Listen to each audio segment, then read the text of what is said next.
नमस्कार, मैं हूँ राधा राणा और आप देख रहे हैं हिंद लैब। आज हम आपको लेकर चलेंगे बिहार के कैमूर जिले के रामगढ़ प्रखंड में, जहाँ किसानों की आय दोगुनी करने के लिए एक महत्वपूर्ण कदम उठाया गया है। कृषि विभाग की ओर से खरीफ कार्यशाला सह महाअभियान कार्यक्रम का आयोजन किया गया, जिसमें किसानों को आधुनिक, वैज्ञानिक और पर्यावरण अनुकूल खेती के तरीकों के बारे में जानकारी दी गई। कार्यक्रम में मौजूद विशेषज्ञों ने किसानों को जीरो टिलेज तकनीकी, जैविक खेती और मिट्टी की जांच जैसी महत्वपूर्ण बातों पर जागरूक किया। कार्यक्रम की शुरुआत रामगढ़ प्रखंड के ई किसान भवन में दीप प्रज्वलन के साथ हुई, जिसमें प्रमुख रूप से प्रभारी शिवजी कुमार, प्रखंड प्रमुख संतोष कुमार और उप परियोजना निदेशक नवीन कुमार सिंह शामिल रहे। कार्यक्रम की अध्यक्षता प्रखंड कृषि पदाधिकारी मृत्युंजय कुमार सिंह ने की और संचालन समन्वयक जितेंद्र कुमार सिंह ने किया।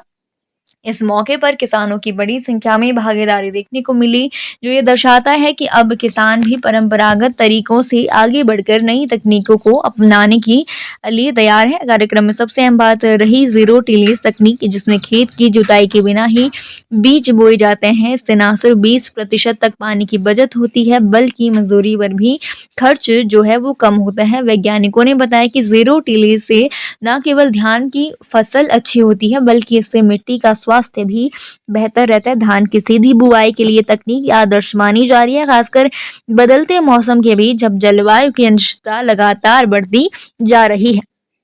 इस अवसर पर कृषि विज्ञान केंद्र के वैज्ञानिक डॉक्टर अमित कुमार सिंह ने किसानों को बताया कि अब बिचड़ा डालने का उपयुक्त समय चल रहा है और विभाग द्वारा किसानों को उच्च गुणवत्ता वाले धान के बीज मुहैया कराए जा रहे हैं। उन्होंने किसानों को संकर धान की खेती की सलाह दी, जो 2 भिन्न भिन्न प्रकार के बीजों को मिलाकर बनाई जाती है और ये ज्यादा उत्पादन देती है।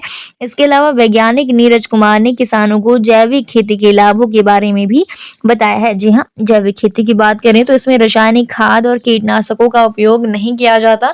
इसकी जगह गोबर, कंपोस्ट, जीवाणु खाद, हरी खाद का प्रयोग किया जाता है, जिससे खेत की उर्वरा शक्ति बनी रहती है और पर्यावरण पर भी कोई नकारात्मक प्रभाव नहीं पड़ता। विशेषज्ञों ने कहा कि जैविक खेती से न केवल उत्पादकता बढ़ती है, बल्कि खेत की मिट्टी लंबे समय तक स्वस्थ रहती है। ये पर्यावरण के लिए भी लाभकारी है और उपज भी स्वास्थ्य के लिए सुरक्षित रहती है। जी हाँ, कार्यक्रम में आत्मा के अध्यक्ष अनिल कुमार सिंह समेत कई विशेषज्ञों और कृषि कर्मियों ने अपने विचार साझा किए। प्रखंड के कुल 9 स्थानों पर इस कार्यशाला के तहत किसानों को खरीफ फसलों की बुआई, उन्नत किस्मों के बीज, समय पर सिंचाई और कीट नियंत्रण के उपायों की जानकारी दी गई। किसानों ने भी कार्यक्रम के दौरान कई सवाल पूछे और उत्सुकता के साथ वैज्ञानिकों की बातों को भी सुना। तो देखा आपने किस तरह सरकार, वैज्ञानिक और किसान एक साथ मिलकर कृषि क्षेत्र में परिवर्तन की दिशा में काम कर रहे हैं। जीरो टिलेज, जैविक खेती, मिट्टी की जांच जैसे उपाय अब किसान जीवन का हिस्सा बन रहे हैं।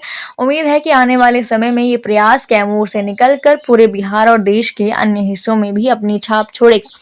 आप क्या सोचते हैं इस पर हमें कमेंट सेक्शन में जरूर बताइए और बने रहिए हिंद लाइव के साथ। साथ ही चैनल को सब्सक्राइब करना न भूलें और हमारी फेसबुक और वेबसाइट के साथ भी जरूर